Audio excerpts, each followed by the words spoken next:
Bonsoir tout le monde. Bienvenue à cette séance ordinaire du Conseil de la Ville de Baie-Saint-Paul.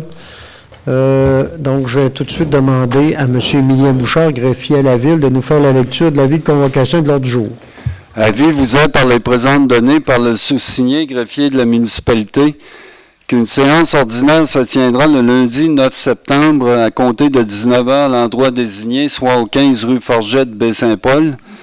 Les sujets traités seront les suivants, à savoir en ouverture de la séance, en B, adoption de l'ordre du jour, en C, lecture au dépôt des minutes, adoption du procès-verbal de la séance extraordinaire du 10 juin, en 2, adoption du procès-verbal de la séance ordinaire du 10 juin 2019 et en 3, adoption du procès-verbal de la séance extraordinaire du 17 juin. En D, règlement, 1. Consultation publique concernant la demande de dérogation mineure portant le numéro D 2019-22 pour le 44 rue Saint-Édouard, suivi s'il y a lieu de son adoption. En 3. Consultation publique concernant la demande de dérogation mineure portant le numéro D 2019-23 pour le 13 rue des Filions, suivi de son adoption s'il y a lieu. En 5, adoption finale du règlement R719-2019 ayant pour objet de modifier diverses dispositions des règlements d'urbanisme afin de faciliter leur compréhension et leur application. En 6, consultation publique portant sur le règlement numéro R726-2019 ayant pour objet de modifier le règlement de zonage dans le but principal d'autoriser l'hébergement sous des dômes pour le projet Horizon-sur-Mer Saint-Placide, suivi en 7 de l'adoption du second projet de règlement R726-2019. En 8, consultation publique portant sur le règlement numéro R731-2019, ayant pour objet de modifier le règlement de zonage afin d'autoriser l'usage traiteur et l'usage atelier de transformation de produits du terroir comme usage complémentaire à l'habitation, suivi en 9 de l'adoption du second projet de règlement R731-2019. En 10, adoption du règlement R732-2019, décrétant une dépense et un emprunt n'excédant pas 470 000 $ remboursables sur une période de 20 ans, pour l'exécution de travaux de remise en état de voirie, de réparation de ponceaux et d'aménagement, travaux devenus nécessaires suite aux pluies abondantes des 26 avril et 27 juin 2019, le tout y incluant les contingences, les taxes et les imprévus. 11. Avis de motion et présentation d'un règlement qui portera le numéro R733-2019 concernant la prévention et le combat des incendies. En 12, avis de motion et présentation d'un règlement qui portera le numéro R734-2019 concernant la qualité de vie. 13, avis de motion et présentation d'un règlement qui portera le numéro R735-2019 sur les activités commerciales particulières, colportage et vente de garage. En 14, avis de motion et présentation d'un règlement qui portera le numéro R736-2019, décrétant une dépense et un emprunt n'excédant pas 3 360 000 $, remboursable sur une période de 20 ans, visant principalement des travaux de construction d'une centrale d'énergie à la biomasse et à l'optimisation énergétique à la maison-mère, le tout y incluant les contingences, les taxes et les imprévus. Résolution, administration et législation. 1. Déclaration d'intérêt, modification. 2. Troisième famille syrienne. En 3. Boulevard Raymond Mailloux, cession. 4. Pierre Tremblay, paiement et non-appel. En 5. Demande de subvention, marché de Noël 2019. En 6. Plantation d'arbres. Sécurité publique, 7 demandes de subvention au programme RECIM pour l'agrandissement de la caserne et le remplacement des portes de garage. En 8, programme sur l'analyse et l'évaluation des incidents. Dans voirie et hygiène du milieu, 9, fourniture de poteaux et panneaux de nom de rue, secteur rural. En 10, projet installation de sacs de sable, ciment à la rivière du Bras du Nord, inondation 2017. 11, budget supplémentaire, ajout de pavés imbriqués, intersection René Richard et Forgette. 12, réfection 138 par le ministère des Transports, remplacement des conduites par la Ville et réalisation de certains aménagements, entente de collaboration. Loisirs, parcs et culture, 13, fonds de soutien au développement local et régional, fonds éolien, projet 2019, nouveau programme hockey novice. 14, anneaux de glace, demande de subvention dans le cadre fonds de développement du territoire, amélioration de l'offre d'infrastructures et d'équipements de loisirs. Dans l'affaire nouvelle délégation, demandes diverses. 1, le patin libre. En 2, la kermesse, aide financière. En 3, l'éveil charlevoisien, autorisation pour vendre des biscuits sourires. G, correspondance. H, lecture des comptes de 25 000 et plus et adoption des comptes du mois de août. Suivi de la période d'intervention des membres du Conseil. En J, des questions du public et en cas levé ou ajournement de la séance. Merci, M. Bouchard. Donc, je prendrai une proposition pour l'adoption de l'ordre du jour. Je vais l'appuyer. M. Goudreau, appuyé de M. Boily. Voilà. Maintenant, adoption en point C1, l'adoption du procès-verbal de la séance extraordinaire du 10 juin 2019. Donc, les membres du Conseil en ont eu copie. Est-ce qu'il y a une proposition? M. Fizette? Je vais le seconder. M. Goudreau, ça va pour tout le monde? Il n'y a pas de questions de suivi ou autre? Non. Maintenant, l'adoption maintenant du procès-verbal. L'autre, c'était à la séance extraordinaire du 10 juin. Maintenant, on sera à la séance ordinaire du 10 juin 2019. Donc, est-ce qu'il y a une proposition? Je vais le proposer. M. Goudreau, c'est appuyé de Je vais l'appuyer. M. Pilote. Donc, ça va pour tout le monde. Maintenant, l'adoption du procès-verbal de la séance extraordinaire du 17 juin 2019. Propose. M. Duchesne. Je vais l'appuyer. Puis M. Boily. Donc, consultation publique maintenant en lien avec la demande de dérogation mineure dès 2019-22. C'est pour le 44 rue Saint-Édouard. Donc, on est en période de consultation publique. La nature de la demande, c'est d'autoriser pour un garage privé annexé existant une marge de recul arrière de 7,20 mètres alors que le minimum prescrit est de 7,50 mètres. Donc, ce qu'on nous dit ici, c'est que le garage privé annexé a été construit dans les alentours des années 1980, au même moment que le bâtiment principal, et ça avec un permis valide pour l'époque. Et il est difficile maintenant d'établir les droits acquis sur l'implantation du bâtiment principal ainsi que sur le garage. Donc, on vient faire une dérogation ici pour régulariser cette situation-là. C'est souvent le rôle, l'objectif des dérogations mineures. Je pense qu'on est en plein dedans cette fois-ci. Donc, est-ce que la recommandation du CCU est positive? Mais il y a peut-être des gens qui sont ici qui ont des questions, des commentaires. Sinon, je vais être là hors la période de consultation publique et demander une proposition. Je vais le proposer. M. Pilote, appuyé de M. Fizette. Maintenant, consultation publique concernant la dérogation mineure dès 2019-23 pour le 13 rue des Filions.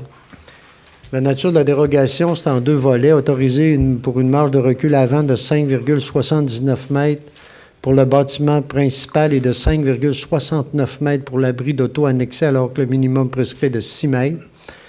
Et autoriser une marge de recul arrière de 0,77 mètres pour la remise alors que le minimum prescrit est de 1 mètre.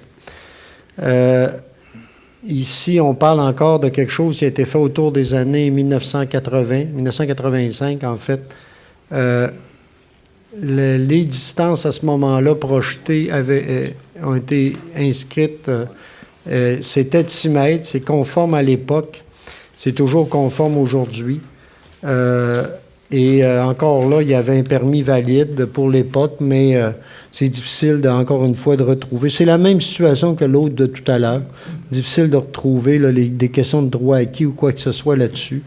Mais en fait, il n'y a pas de nuisance comme telle. Et encore une fois, l'objectif, c'est de régulariser une situation, qui est souvent le cas lorsqu'il y a un nouveau plan de localisation qui est fait. Donc, on est en période de consultation publique. Est-ce qu'il y en a qui sont ici pour réagir par rapport à cette demande-là? Sinon, je vais éclore la période de consultation publique et demander, dire que le CCU est favorable, recommande au Conseil d'accepter la dérogation. Donc, M. Duchesne? Je vais l'appuyer. M. Boily? Maintenant, adoption finale du règlement R719-2019. Donc, ayant pour objet dont le but principal est de modifier diverses dispositions des règlements d'urbanisme afin de faciliter leur compréhension et leur application. Donc, ça a déjà fait l'objet de toute la panoplie là, des consultations. Je ne reviendrai pas trop là-dessus. Comme ça dit, ça vient régulariser certaines situations et corriger parfois des petites erreurs, des coquilles. Puis puis parfois à l'usage aussi, on s'aperçoit que notre règlement a besoin de certaines corrections, c'est ce qui a été fait ici. Donc, est-ce que j'ai une proposition pour l'adoption finale? Je vais le proposer. M. Boily, c'est appuyé. Je vais l'appuyer, monsieur. Madame Lamy. Maintenant, consultation publique concernant le règlement R726-2019. Donc, c'est un règlement qui a pour objet de modifier le règlement de zonage dans le but principal d'autoriser l'hébergement sous des dômes pour le secteur Horizon-sur-Mer, dans le secteur Saint-Placide, ce qu'on appelait auparavant Horizon Boisé. Donc, l'offre d'hébergement sous dôme est une offre d'hébergement alternative en croissance. Un petit groupe de promoteurs désire développer cette offre à Baie-Saint-Paul. Et ils veulent le faire sur le projet de développement résidentiel et de villégiature de l'Horizon-sur-Mer. Et donc, ils se sont montrés intéressés. Et là, ils iraient ici sur, je pense, c'est 2 terrains. Hein? Puis ils en feraient 5 chacun. 5 sur chacun des terrains. Hein? 2 terrains qui étaient au début prévus pour du résidentiel. Là, on irait pour qu'ils puissent y aller de la construction de dômes. Donc, en période de consultation publique, est-ce qu'il y en a qui sont ici qui auraient des questions, des commentaires par rapport à cette demande-là? Donc, sinon, simplement ajouter que nous, au Conseil, on pense que ça vient diversifier l'offre.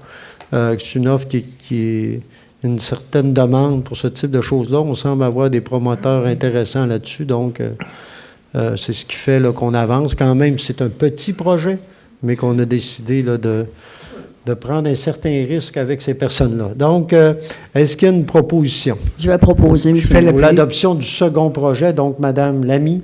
Je vais l'appuyer, monsieur. Et de M. Boily. Oui, vous vouliez ajouter? Non? Ça va? OK. Tout le monde ça va pour tout le monde? Oui.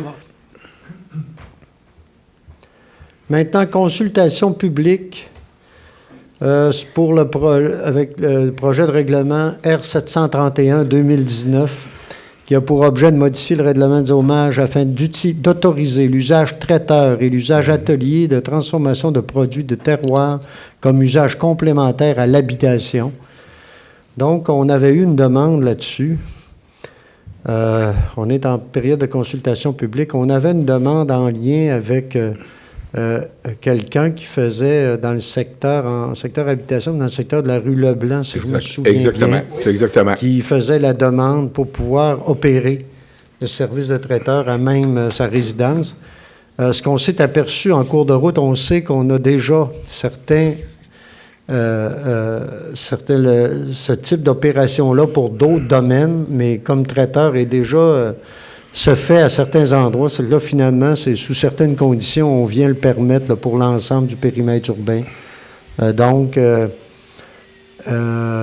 Voilà. Et est-ce qu'il y en a qui sont ici qui auraient des questions ou des commentaires en lien avec cette modification réglementaire-là?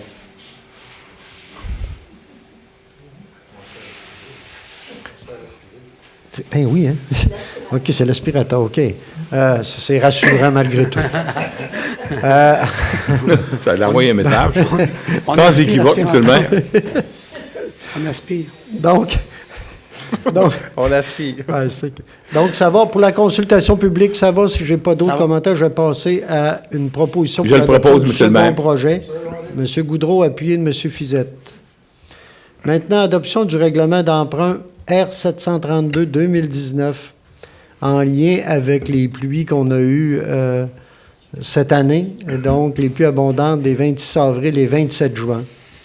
Donc ici, vous vous souvenez, on a fait un avis de motion, on avait déjà parlé du montant d'argent, donc et des troubles évalués à 470 000 $. Donc, on irait avec un règlement d'emprunt sur 20 ans pour nous permettre de régler ces problèmes-là. Vous vous souvenez, les principaux endroits là, où on a eu des problèmes, là, donc secteur, entre autres, de la Côte de Pérou, du chemin Saint-Gabriel et d'autres endroits également. On s'est inscrit là-dessus aussi auprès du ministère de la Sécurité publique là, pour le décret. Hein, puis on a droit à une subvention. Hein, je pense, M. Bouchard, Oui, mais le montant n'est pas nécessairement déterminé encore. mais... Il faut ça réaliser va aller, les travaux puis faire la demande en conséquence et voir qu'est-ce qui va être admissible. Hein. C'est ça. Ça va Voilà. varier entre 50 et 75 environ. Et qui serait appliqué au règlement d'emprunt. à ce Directement moment-là. sur le règlement. Donc, ça va pour ça. Donc, est-ce qu'il y a une proposition pour l'adoption du règlement? Je le propose. M. Je vais Duchesne, le seconder. appuyez. M. Goudreau. Oui, M. Duchesne, oui, allez-y. Excusez-moi. Tous les secteurs visés qui sont identifiés par le ministère vont recevoir de façon normale les réparations par lesquelles ils ont droit dans les zones visées.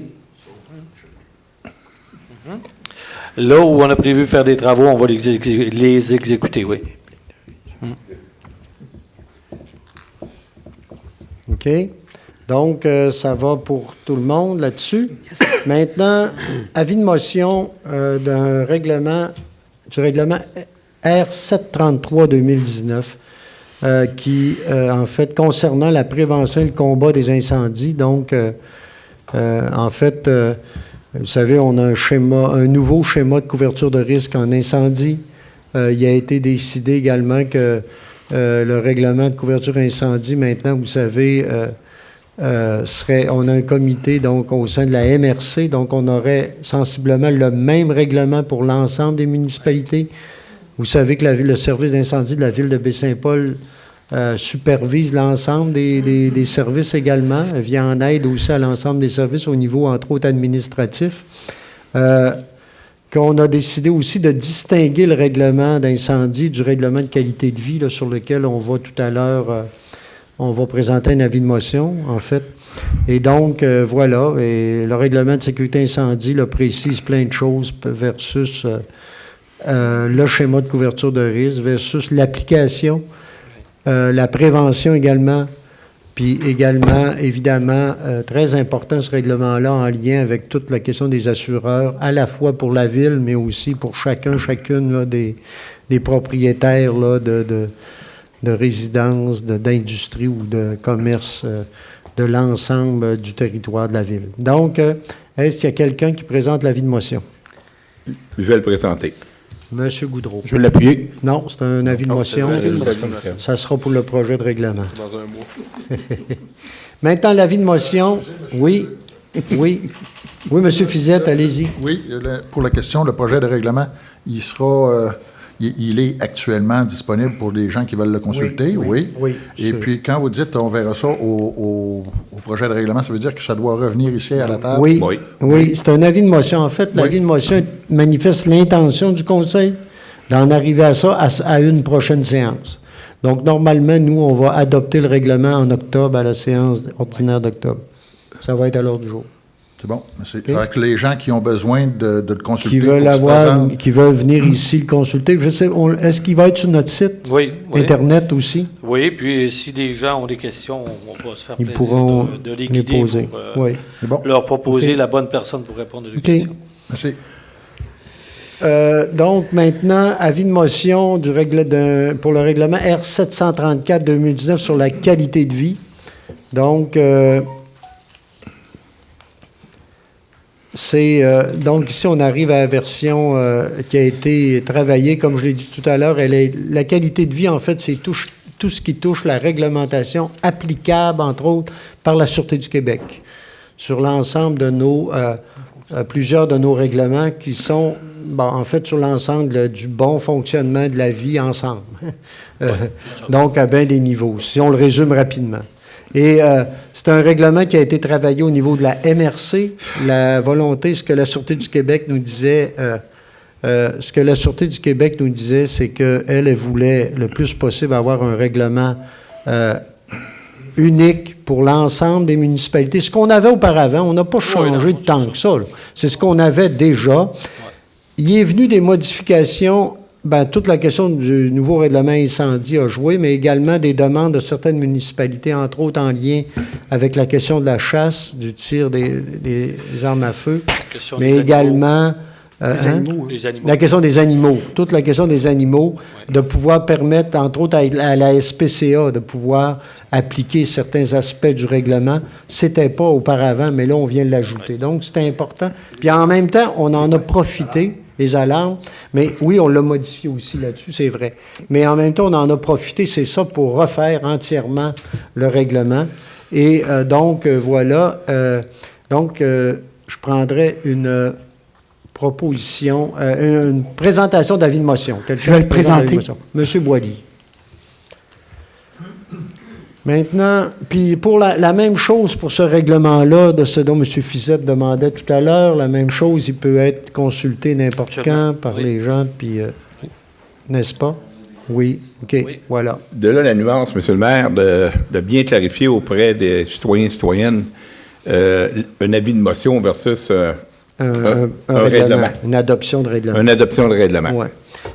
Ce que je voulais ajouter aussi, tantôt, j'ai dit que c'est fait à la MRC, mais la MRC a réuni un comité, puis c'est nous, la Ville de Baie-Saint-Paul, qui avions le mandat de rédiger le règlement. Hein. Oui. C'est Mme Ménard et Karine Gingras qui ont travaillé le règlement ici à la Ville. Et puis le comité était formé d'élus de chaque municipalité, de directeurs généraux, de différents représentants, conseillers ou autres de chaque municipalité. Okay? Donc, maintenant, avis de motion sur les activités commerciales particulières. Quand on dit activités commerciales particulières, là, on parle de colportage, vente de garage, cantine, etc. Pas applicable par la SQ. En fait, c'est des règlements qu'on différencie du règlement de qualité de vie. Donc, et dont les principaux éléments, je viens de vous les nommer là, particulièrement les ventes de garage et surtout la question du colportage, et qui vont être... puis on s'est aperçu que là, lui, on aurait peut-être voulu qu'il soit dans chaque municipalité, mais c'était tellement différent d'une à l'autre que finalement, on en adopte chacun un, mais il n'est pas applicable par la SQ, donc celui-là est plus facile d'application. Donc, s'il y a quelqu'un qui présente l'avis de motion. Je vais le présenter. Monsieur Pilote, ça va? Maintenant, avis de motion du règlement R736-2019, décrétant une dépense et un emprunt n'excédant pas 3 360 000 $. Et là, j'ai laissé mes affaires là-bas. Ça va bien, je n'ai pas mes documents, mais je vais y aller de mémoire. Bon, OK. Donc, j'ai pas mon document pour expliquer le... Y a-t-il quelqu'un qui l'a avec vous autres? Oui, on peut vous prêter. Amenez-moi donc mon document, s'il vous plaît. Je suis arrivé vite, là, j'ai laissé à mon bureau. Parce qu'il y a des éléments assez importants là-dedans, je ne veux pas dire n'importe quoi, là. C'est important de souligner. Donc, voilà. Surtout à 3 millions.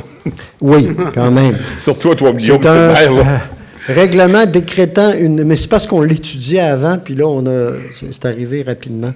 Donc, règlement décrétant une dépense et un emprunt n'excédant pas un montant de 3 360 000 $ remboursable sur une période de 20 ans et visant principalement des travaux de construction d'une centrale d'énergie à la biomasse et à l'optimisation énergétique à la maison mère, le tout y incluant les taxes nettes, les freins contingents et les imprévus. Donc, depuis déjà... d'abord, tout le monde sait que la Ville de Baie-Saint-Paul est propriétaire du complexe Maison-Mère. Donc, dans le cadre, évidemment, ce complexe-là revêt des défis importants, dont un de ces défis-là est la question énergétique. Donc, la démarche, Puis, vous savez que la ville de Baie-Saint-Paul également est en démarche de développement durable, mise en place, donc, notamment avec l'Agenda 21. La question, ce qu'on s'est aperçu rapidement, c'est que la question de la biomasse devenait quelque chose d'intéressant dans le sens où nous, on peut remplacer par la biomasse, entre autres, le chauffage au mazout, qui nous permet d'être plus efficace, mais entre autres d'avoir accès à des subventions en lien avec l'économie au niveau des gaz à effet de serre. Et donc, c'est ce qu'on... Et on a demandé à notre monde ici à la ville et également accompagné d'une firme de travailler sur un projet pour maison-mère, donc de chauffage à la biomasse pour maison-mère. C'est un projet, là, ce qu'on présente aujourd'hui, c'est la phase 1 d'un projet qui pourrait nous mener à une phase 2 et 3, entre autres, sur la question d'un réseau. Mais ce qu'on fait aujourd'hui, c'est qu'on parle de maison-mère, du remplacement de la chaufferie, donc vétuste au mazout de maison-mère. Cette nouvelle centrale permettra de chauffer le bâtiment ainsi que l'eau chaude domestique. Le coût de construction, incluant les honoraires professionnels, c'est 2,75 millions. Et on a également 0,4 millions qui va devoir être investi au niveau de la chaufferie existante, donc de maison-mère. Donc, vous savez, si on change les cuves au niveau du mazout, de toute façon, il faudrait le changer quand même, donc il y a ce montant-là. Et il y a également, évidemment, tous les frais contingents qui nous mènent à 3,36 millions. Là-dessus, on a une subvention qui va être applicable, même chose dont on a parlé tout à l'heure pour l'autre règlement d'emprunt. On a des subventions au niveau de la Fédération canadienne des municipalités, également au niveau des programmes de transfert énergétique du gouvernement du Québec, puis aussi du ministère Faune et Parc. Donc, on arriverait à une subvention de 1,38 millions, ce qui donne pour la ville de Baie-Saint-Paul, là, une contribution de la ville de 1,9 million sur le 3,36 millions là-dedans. Ce qu'il faut voir aussi, c'est que le bâtiment qu'on va construire pour la biomasse, il va déjà, à l'intérieur de ça, être fait en fonction d'un possible, je dis bien d'un possible réseau. Donc, ça va déjà être prêt là-dessus. Il est surdimensionné d'environ 25 à 30 pour accueillir les chaudières de la deuxième phase. Voilà, donc c'est déjà prévu. On parle ici d'une économie pour maison-mère. Là, on parle d'économie d'environ au minimum de 80 000 par année. En partant, là, qui va être possible. Puis là, on parle de 80 000 par année, c'est ça, incluant le remboursement du prêt. Là. Vous savez, tout ce qui va être fait là-dessus. Donc, c'est une économie appréciable pour ce bâtiment-là. Et en plus de l'économie, bien évidemment, en plus, la ressource va provenir de Charlevoix. Donc, là-dessus aussi, on est capable, selon les recherches qu'on a faites, d'avoir de la ressource forestière ici, probablement provenant de la forêt habitée au niveau du massif de Petite-Rivière-Saint-François, parce qu'il y a le comité là-bas multiressources qui gère ça pour la MRC. Et déjà, là-bas, il y a de l'exploitation durable de la forêt qui est faite, et donc on pense à juste seulement là pouvoir le faire. Ce qui est prévu, évidemment, donc voilà, en gros, ce à quoi ça pourrait ressembler. Ce qu'on pense économiser en combustible fossile, donc en mazout, là, une réduction des gaz à effet de serre de 95%, donc de 95 %, ou l'équivalent de 352 tonnes de CO2 équivalent par année en y allant avec ça. C'est ce qui fait qu'on a accès, puis on l'a annoncé la semaine dernière, là, la fameuse subvention là, c'est 750 000 qu'on a de la FCM.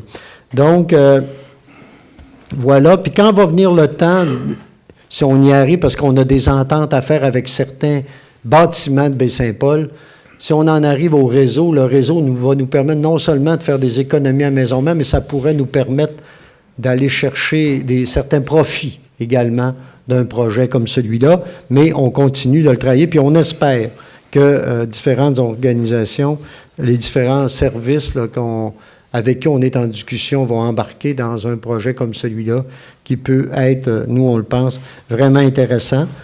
Ce qu'on a prévu, puis là je le dis pour ceux qui nous écoutent aussi, puis on va le publiciser de toute façon, il y aura une séance d'information publique sur le projet de biomasse à Maisons-Mères qui va avoir lieu le 17... Mardi prochain, le 17 septembre à 19h, ici même, à l'Hôtel de Ville. On va faire ça ici, à l'Hôtel de Ville. Donc, une séance où là, il y aura nos experts aussi, puis il y aura, entre autres, l'ingénieur de la Ville, Mathieu Tremblay, qui a beaucoup travaillé sur ce projet-là, qui sera là pour présenter le projet avec nous. La direction générale va être là, d'autres personnes de la Ville aussi. Moi, je vais y être, probablement plusieurs conseillers également. Donc, vous voyez ici, on a une image du bâtiment potentiel là, qui peut être projeté, vous voyez, là, dans le secteur de l'atelier, là, en arrière de Maisons-Mères, de ce qu'on appelle la boulangerie en arrière. La boulangerie. De Maisons-Mères. Donc, en gros, voilà l'objectif de ce règlement-ci, qui, on pense, nous, être un pas important vers des économies, puis en même temps vers une vision plus durable de la chose. Évidemment, ce qui va être présenté à la séance d'information aussi, on sait, on peut avoir des questions. Déjà, on en a parlé sur toute la question de, par exemple, ça va amener de la circulation. On parle d'une dizaine de voyages de camions, là. 12 camions. 10 à 12 camions, effectivement, qui pourraient circuler, mais on parle, c'est par mois, ça, hein, en hiver. Et donc...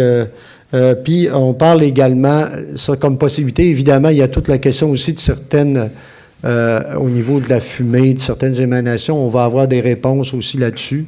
Il y a des possibilités que ça soit minime, mais on continue de faire des analyses, puis on va avoir des réponses à donner sur ces éléments-là. Donc, voilà, en gros. Est-ce qu'il y a quelqu'un qui présente l'avis de motion? Sinon, je vais le présenter. Oui. Non, mais là, y a-tu quelqu'un qui présente l'avis de motion? Bien, vous l'avez présenté, là? Non, bien, j'ai dit oui, parce qu'il n'y avait personne qui le présentait. Qui le présente? Oui. Monsieur Pilote, c'est beau. Oui. On s'entend bien ce soir ici, il s'agit d'une avancée pour permettre d'aller dans la direction de demander les subventions qui s'appliqueraient au projet, et ainsi de suite. On s'entend bien que c'est demandé. Monsieur Fiset, juste dire qu'elles sont demandées, elles sont même accordées. Okay. Les subventions dont on parle ici, elles sont accordées. La question du 750 000 $, il est accordé. L'autre question du presque 1,1 million, elle est accordée dès qu'il y a il y a une partie de là qui va être applicable à ce projet-là. Le reste, le jour où il y a un réseau, elle va être appliquée sur l'ensemble du projet. C'est bon. Puis il reste Faune et Parc qui n'est pas assuré, mais à 90 % ou à peu près. Mais on s'entend bien que là, c'est pas la mise en marché parce qu'on n'a pas toutes nos réponses, là, OK? On s'entend bien là-dessus aussi.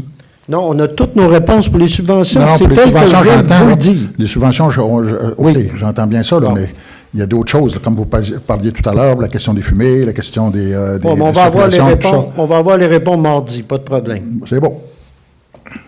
Merci. OK.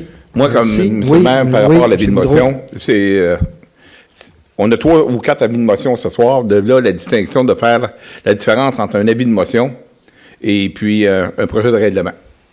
Je ne cacherai pas que ce matin, si ça avait été un projet de règlement, en séance d'études, j'ai dit j'aurais voté contre. Puis je m'en cache pas. Parce qu'il y a encore quelques réponses, et des réponses, bien que le projet soit louable, il y a des réponses pour moi qui sont pas arrivées encore. Et puis, comme vous dites, on va les avoir mardi prochain.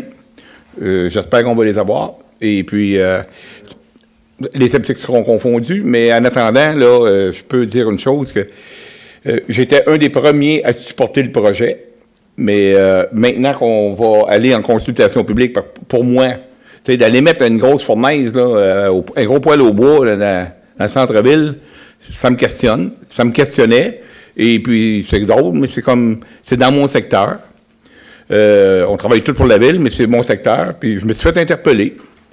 Et puis, jusqu'à temps qu'on nous confirme qu'il y a une séance publique d'information, j'étais pas sceptique, mais j'étais préoccupé. J'entends ce que les électeurs et électrices disent. C'est pour ça que ce matin, j'ai manifesté clairement en séance d'études que j'avais certaines réserves tant qu'au projet. Oui, moi, j'avoue trouver réducteur un peu un gros poêle au bois. On a vu là, on voit ce qu'il y a là, puis mais la biomasse, non, mais la biomasse maintenant là, je pense que là, de toute façon, on va le présenter, mais ça va plus loin là qu'un gros poêle au bois là. Là-dessus, je pense, en tout cas. Là, je pense qu'il faut faire attention là, à trop réduire là, les choses non plus. Oui. Ben moi, l'autre, M. Duchesne. Moi, j'aurais juste mentionné, et je l'ai partagé au Conseil, vous connaissez mon idéologie par rapport au réseau. Pour moi, j'associe le projet biomasse au réseau biomasse. Et dans l'éventualité où, oui, on va avoir l'information, mais quand on va passer au règlement, si pour le réseau, il n'y a pas de partenaire, vous connaissez ma position. Et je vais le dire au Conseil, et je vais le dire aux contribuables également. Je ne suis pas sûr que je vais aller dans un règlement d'emprunt de cet ordre-là, parce que je veux des attachements pour que le réseau soit un bénéfice, un plus-value, pour avoir des ristournes au niveau du rendement que cela va générer et qui va nous permettre de rentabiliser plus efficacement le projet. Là, on ne fait pas le débat. C'est un avis de motion. Oh, c'est un avis de motion. Mais je veux quand même réagir là encore, dire que là, on parle de la phase 1 du projet, qu'il pourrait y avoir une phase 2. Il va y avoir des discussions, effectivement. Mais là, on parle toujours au départ de la phase 1, qui implique, puis là, il ne faut pas oublier, non plus des économies substantielles au niveau de maison-mère. Et ça, je le rappelle, il faut faire attention de trop d'aller dans tous les sens avec ça. Merci. Oui, M. Pilote. Oui, c'est ça. Moi, je trouve que le projet biomasse, c'est quand même une belle opportunité aussi là, pour la ville. On sait que Maison-Mère, de toute façon, moi, ça fait à peu près là, comme deux autres personnes ici qu'on est arrivé. Ça va faire 2 ans, là, dans quelques semaines qu'on est assis ici. Quand on est arrivé, c'est sûr qu'il y avait un projet qui venait d'être ficelé par l'ancienne administration, qui est le projet Maison-Mère. Nous, ce qu'on peut faire, c'est de souhaiter et de travailler fort pour que ce projet-là réussisse. Et on n'a pas le choix. Il faut tout converger vers cet esprit-là. Le projet de biomasse, c'est quand même quelque chose qu'on voit qui est une énergie propre, qui s'inscrit, je crois, dans notre démarche de développement durable. Et on sait que le système de chauffage de maison-mère a besoin d'investissement, puisque c'est un système qui a atteint pratiquement sa durée de vie utile. C'est quoi? Je pense que c'est 400 quelques mille dollars par année en frais de chauffage. Donc, c'est quand même pas un poste de dépense qui se veut négligeable. On n'a pas le choix de travailler pour réduire ce poste de dépense-là. De diminuer de 80 quelques mille dollars par année, c'est quand même pas rien. Et si on se projette dans le long terme et qu'on regarde le possible réseau de distribution, ça, c'est pas rien non plus. Parce que la ville de Baie-Saint-Paul soit à la tête d'un réseau de distribution, ils puissent penser, et qu'il y a même des discussions actuellement là, avec des organisations du secteur public sérieuses, telles que le CIUS de la capitale nationale ou encore la commission scolaire de Charlevoix. C'est quand même un projet qui est louable, parce que si ces édifices-là consomment de l'énergie de chauffage et qui paient leur facture d'électricité, par exemple à la ville de Baie-Saint-Paul ou l'Hydro-Québec, c'est quand même des bénéfices pour la collectivité, puisque c'est nous ici qui va retirer de ces revenus-là. Fait que je crois qu'on est sans ligne dans de quoi de positif. Il y a des questions, effectivement, qui demeurent sur certaines particularités qui devraient donner des réponses dans les prochains jours et d'ici la semaine prochaine. Je crois que c'est important d'avoir également les compléments d'information, mais je crois que ce projet-là se veut quand même bénéfique dans toute la grande aventure Maison-Mère. C'est tout. Merci. Donc, il y aura il y aura une séance d'information le 17 et normalement un projet là, de règlement qui sera présenté à la séance d'octobre prochain. Monsieur le maire? Oui, Madame Lamy. D'insister auprès de la population de vous rendre à cette séance d'information. Oui. Moi, je ne veux pas faire de commentaires sur le fond. J'ai moi-même d'autres questions et d'autres réserves, mais je ne pense pas que c'est le lieu ni le moment ce soir.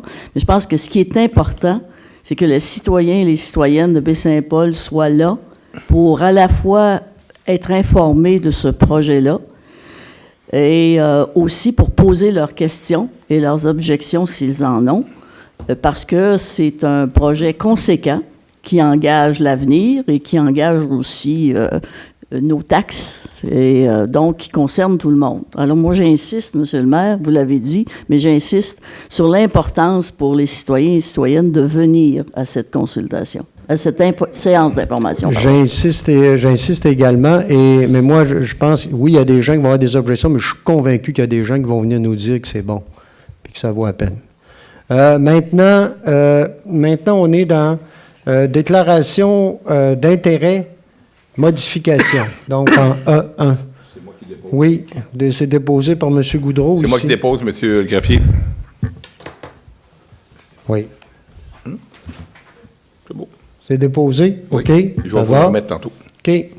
Maintenant, accueil d'une troisième... Bien, vous savez que les déclarations d'intérêt, c'est ce qu'on doit faire à chaque année au greffe ici, à la ville de Baie-Saint-Paul. Les élus doivent déclarer des intérêts et il y aurait... M. Goudreau, là, vient déposer une modification dans sa déclaration. Donc, c'est une formalité, mais importante. Voilà. Maintenant, accueil d'une troisième famille de réfugiés syriens. Donc, on a eu ici une demande, vous savez, et là, d'ailleurs, je salue Mme Ouki qui est avec nous aujourd'hui, ce soir, ici, qui est responsable du comité d'accueil des familles syriennes. Je suis correct, responsable du comité? Je suis correct, là? Oui. Coordonnatrice, bon. Et qui travaille là-dessus depuis maintenant 3 ans? 4 déjà, fin bout. Et donc, et vous savez, vous avez entendu parler donc déjà j'oserais dire du succès de l'accueil de nos 2 familles syriennes qui sont ici maintenant depuis un petit bout. Et je pense que tout le monde je pense que on peut dire que c'est un succès à date, là, ce qui s'est fait. Donc, on sait qu'il s'en vient aussi une 3e famille. Bientôt, on parle de septembre, d'ici fin septembre. Oui, 25 septembre. Et donc, à ce sujet-là, le comité fait... vous savez, déjà, la Ville, on a collaboré à différents niveaux. Et là, on nous fait une demande d'ordre financière. Et ce que la Ville la proposition qu'on va faire ce soir, c'est d'y aller pour une aide de 1 000 $ pour la continuité de la collaboration avec l'accueil des familles syriennes. On sait que c'est quand même avec ces 5 personnes qui s'en viennent encore, et à date, ça va faire 14 ou 15 personnes, 15 nouvelles personnes qui vont être à Baie-Saint-Paul. Ça mérite d'être souligné.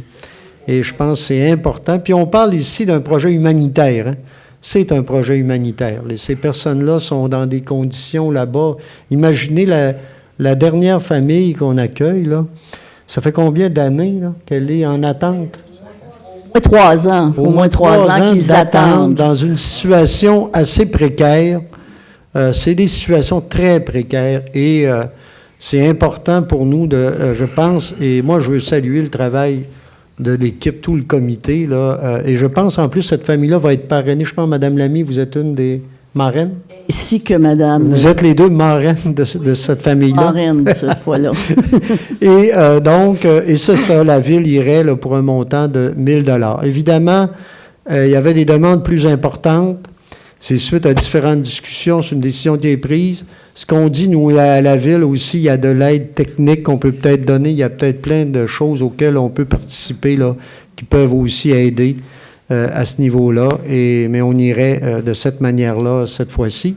Donc, est-ce que j'ai une proposition? Je vais proposer, Monsieur le maire, Madame en Lamy. ajoutant, parce que quand vous parlez d'aide technique, on peut peut-être spécifier que, notamment, ce que le comité souhaite que le conseil continue, c'est la collaboration là, du service des finances pour gérer et mettre les dons, parce que c'est très important, parce que si on a des donateurs, il faut qu'ils puissent puis en même temps, on peut reçu. Inviter des donateurs en même temps. Oui, à inviter, qu'il y a encore place à de la donation. C'est très important, ça. On invite des gens à le faire. Ce serait vraiment apprécié. Puis je rappelle, c'est vraiment une situation humanitaire. Et je pense que c'est un gros test pour nous comme accueil. Hein, on parle. Et déjà, on a passé le test, mais on peut aller. Je pense qu'on peut faire encore mieux. Absolument. Voilà. Oui, et d'autres choses, vous disiez, Mme Lévesque? Je voulais juste spécifier pour être sûr qu'on renouvelle ça, c'est clair. Ce mandat. Pour moi, c'est clair. Donc, je vais l'appuyer. Mme Lamy, c'est appuyé. M. Goudreau? Oui. C'est à la Ville, déjà, pour la donation. Oui, peuvent le faire et nous, on peut émettre des reçus. C'est ça. C'est-à-dire que ce qu'on a fait, c'est la Ville émet un reçu pour des dons de 50 $ et plus. Oui. Et donc, la personne qui veut donner fait un chèque au nom de la Ville de Baie-Saint-Paul, puis indique que c'est pour les accueil des réfugiés. Voilà. Et la Ville, à son tour, elle émet un reçu pour 50 $ et plus, si on veut, bien sûr. Oui. Ça va pour ça? J'ai un petit commentaire. Oui, monsieur Pilote. Juste pour clarifier, peut-être Mme Lamy connaît plus ce dossier que moi, là, elle serait peut-être plus en mesure d'aller à ça, mais je crois que c'est important de mentionner aussi que les gens qui sont arrivés ici, ils travaillent puis ils sont intégrés là, bien au niveau de la collectivité. C'est ce qui me faisait dire que pour moi, c'est un beau succès. C'est une belle... vraiment, c'est intéressant ce qui s'est passé. Absolument. Ça mérite vraiment d'être souligné. Mais vous savez, si vous permettez seulement un commentaire supplémentaire, c'est qu'on dit souvent, par rapport au dossier des réfugiés et des immigrants, puis on en entend beaucoup parler actuellement au Québec, tout le problème de l'intégration. Et alors, ce que l'on a fait ici avec Saint-Paul grâce au comité CAR, c'est que l'intégration est réussie parce qu'on a fait un accompagnement vraiment 100% dans toutes les démarches, surtout au tout début de leur installation. Et on voit ce que ça représente, en fait, l'accueil de gens qui sont d'une culture différente, d'une langue différente, très éloignée de la nôtre. Hein. C'est pas des gens qui viennent du Maroc et qui parlent déjà français. Alors, l'intégration réussie, là, c'est vraiment grâce à l'accompagnement assidu, quasi quotidien dans certains cas, au tout début en tout cas, par les bénévoles qui ont assisté puis qu'il faut saluer. Hein. Oui, puis de certaines institutions aussi je pense que la commission scolaire, les gens ont collaboré, hein, les institutions un peu partout. Là. Oui. On a eu une très belle collaboration, je pense, un peu partout. Là, oui, je pense que ça mérite de le souligner. Merci. Donc, maintenant, boulevard Raymond-Mailloux, session. Donc, en fait, c'est déjà fait, la question du terre-plein. Je pense qu'il y a déjà des choses qui sont réglées là-dedans. Tout est fait. On vient régulariser une transaction, là. Régler, M. Bouchard, si vous voulez. Parce que vous avez pas mal réalisé la On complète un dossier de 2015. En fait, c'est cette parcelle de terrain-là qui avait été transigée là, en fonction d'un réaménagement du boulevard. Alors, les ententes étaient prises, il restait à le concrétiser au niveau notarial et ça se complète sous peu. Voilà. Donc, est-ce qu'il y a une proposition? Je vais le proposer. M. Goudreau? C'est appuyé? Oui. Appuyé, M. Fizette. Maintenant, M. Pierre Tremblay, paiement et non-appel. Donc, en fait, on est dans un dossier qui date de près de 15 ans. Et dans lequel, pour ceux qui s'en souviennent, je ne le sais pas, là, mais M. Tremblay avait décidé de mettre une barrière sur le chemin Saint-Antoine-Sud, sur la continuité devant, à la limite de son lot, en prétextant que le chemin était à lui. Et nous, on l'a contesté pour différentes raisons.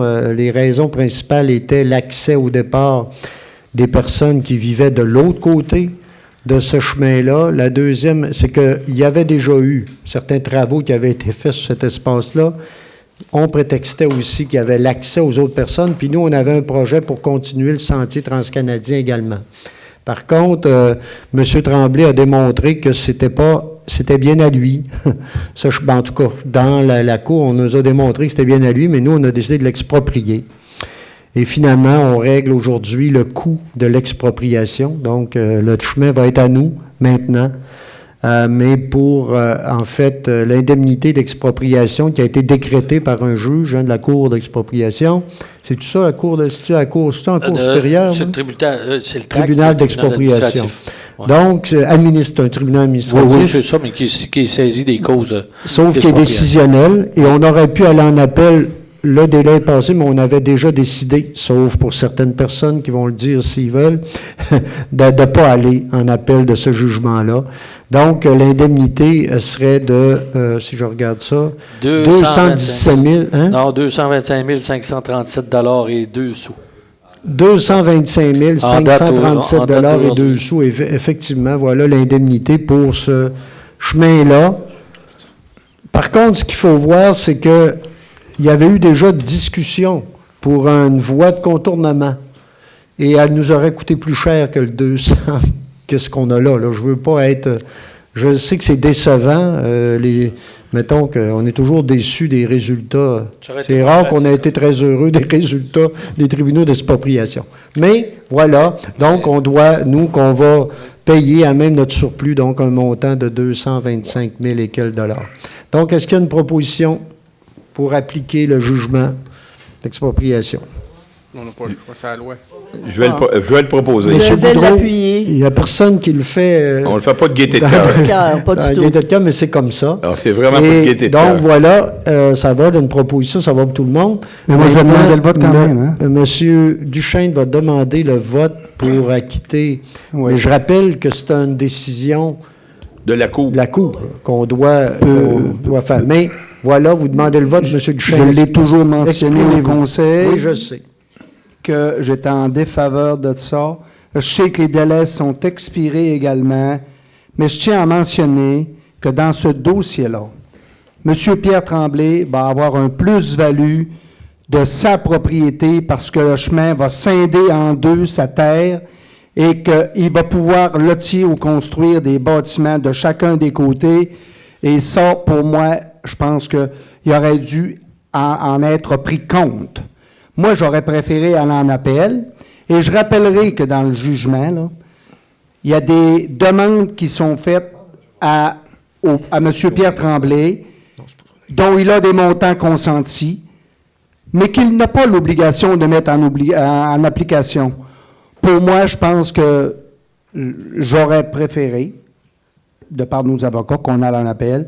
Je respecte la décision du Conseil, mais je tenais à m'exprimer quand même sur ce sujet, entre autres sur le plus-value de sa propriété, qu'il va être capable de scinder en plusieurs propriétés parce que ça va devenir un chemin public.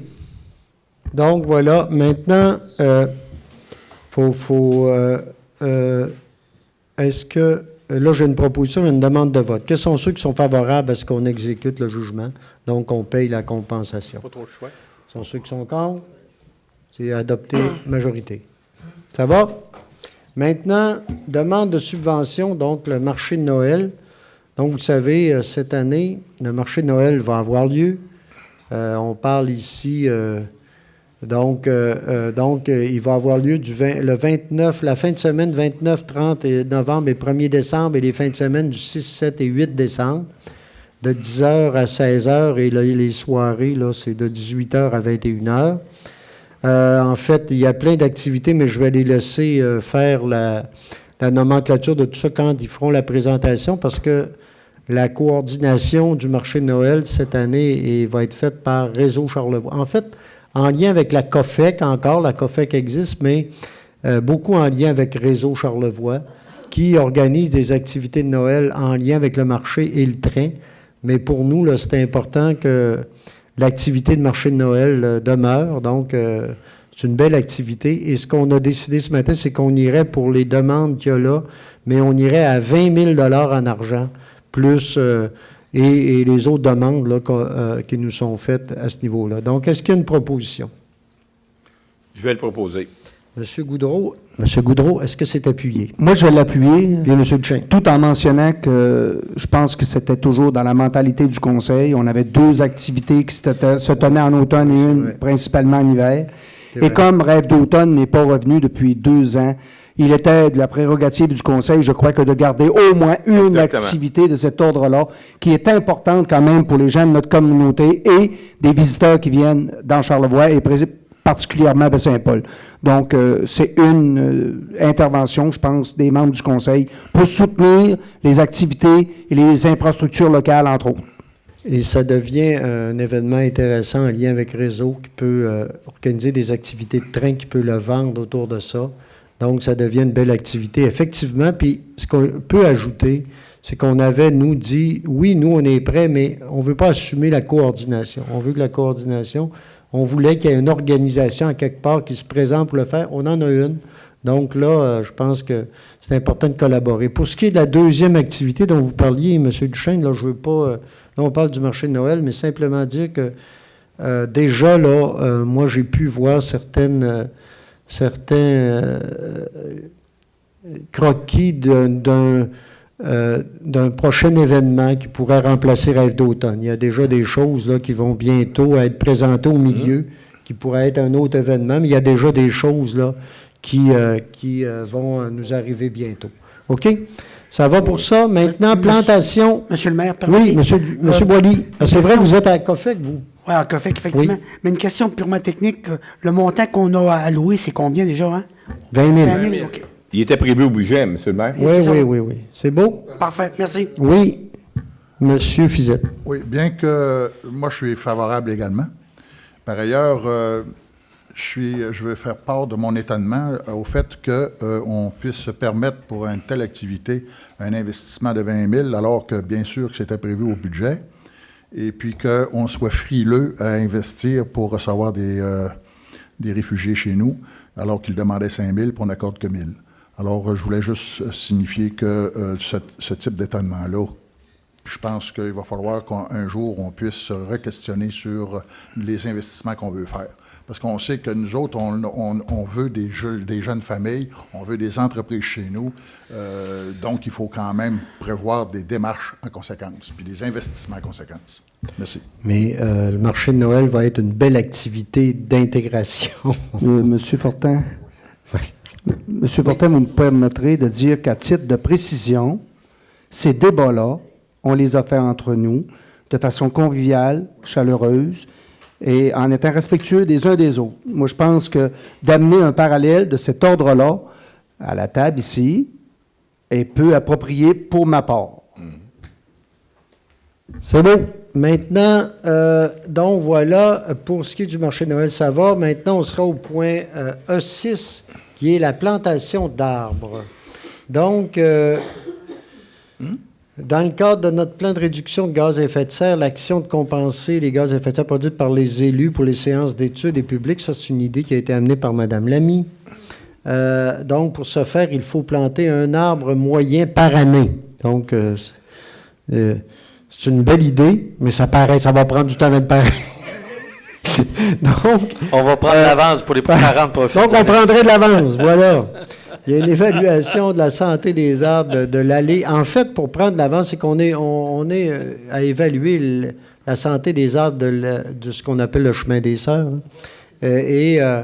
Ça a été réalisé en 2019 par notre service d'embellissement. Ce qu'on considère, c'est qu'il y a peut-être 48 arbres qui seraient malades et qui seraient à remplacer. Évidemment, là, on va en planter. On n'enlèvera pas tous les arbres qu'il y a là. On pourrait planter 48 arbres, donc on calcule des érables argentés. Et il y aurait du temps pour faire ça. Puis on aurait 4 bancs de bois. On sait, il y a des bancs qui ont déjà été installés entre les arbres, là-bas, sous les arbres. Il y en a qui sont peut-être dans un état plus ou moins intéressant. Et puis il y en aurait ajouté, donc il y en aurait 4. Donc on irait ici là, pour un investissement pour la plantation de ces arbres et la fabrication des bancs. Là, ce serait un montant de 10 000 là, qui serait affecté à ça. Donc, est-ce qu'il y a une proposition? Je vais proposer. Madame Lamy. Je vais le seconder, M. le maire. Et M. Goudreau. Seconde. M. le maire, je veux juste valider ce que vous avez mentionné, que les arbres seraient plantés dans le chemin des Sœurs. Oui. Excusez. OK. Oui. Monsieur, oui, vous avez fait allusion, oui, vous avez fait allusion que les arbres actuels sont malades. Ils ne seraient pas tous remplacés immédiatement, j'en conviens. Non. Mais est-ce que cette maladie-là est contagieuse ou pas? Non, non contagieuse. C'est beaucoup le vieillissement. Quand on parle, c'est que c'est des vieux arbres. Et le type d'arbre, apparemment, avec leur système de racines, tout ça, là, ils ont un peu plus de difficultés compte tenu du type de sol. Là, ce qu'on va mettre, ça va être plus facile. Ouais. Donc, ce qui va être ajouté ne sera pas affecté par la maladie des arbres qui sont là présentement. Merci. Ils sont pas malades. Ils sont pas malades, ils sont juste vieux. Ils sont trop vieux. C'est pas de maladie, vieillir. C'est pas de maladie, ça, là. Certains d'entre nous. Comment c'est Et pas me de dit-on, maladie? l'espèce vit plus difficilement un petit peu dans ce genre Ouais, de ouais, conditions. OK, c'est bon. OK, Merci. ça va. Et là-dessus, ça va maintenant. Parce que, monsieur le maire, permettez? Oui. Juste à titre, pas d'exemple, mais de la serre, l'érable argenté, il a une racine assez envahissante, OK? Ça, Donc, oui. il vit assez solide. Ouais. C'est bon. C'est bon. Ça va. Maintenant, on sera au point E7, qui est la demande de subvention au programme RICIM pour l'agrandissement de la caserne incendie et le remplacement de portes. C'est tel que ça avait été présenté à notre plan triennal en immobilisation. Le remplacement des portes de garage existantes, hein, on en avait parlé. En vue de réduire, on réduirait notre consommation d'énergie avec ça, qui est quand même important. Et donc, on aurait accès également à une subvention du RICIM là, qui pourrait aller jusqu'à 70 des coûts de ce projet-là. Les coûts qui seraient évalués à... On n'a pas encore, là, on va... Non, on va être en estimation budgétaire. Là, en fait, l'idée, c'est d'aller en estimation puis de faire une demande au RICIM. Tout à fait. Oui. Donc, est-ce qu'il y a une proposition? M. Duchesne? Je vais l'appuyer. Appuyer M. Boily. Programme sur l'analyse et l'évaluation des incidents, donc avec le schéma de couverture de risque en incendie, de plus en plus, il a été manifesté qu'il fallait documenter la plupart des événements en incendie, la plupart des gestes qu'on pose, il faut les documenter. Et il y a des programmes qui existent pour le faire, qui viennent outiller les services incendies à le faire. Donc, chacun des services incendies de la MRC va mettre en branle ce programme-ci, là, qui est le programme d'analyse et d'évaluation des incidents. Donc, à chaque fois qu'il y a un incident qui arrive, il faut y aller là, rédiger un programme d'analyse là-dessus. Et nous, le service d'incendie de la ville de Baie-Saint-Paul, on va adopter le nôtre. Mais ce qu'on fait dans le cadre de l'appui aux autres municipalités, on peut venir en appui avec d'autres municipalités qui désirent monter ce programme-là. Donc, est-ce qu'il y a une proposition là-dessus?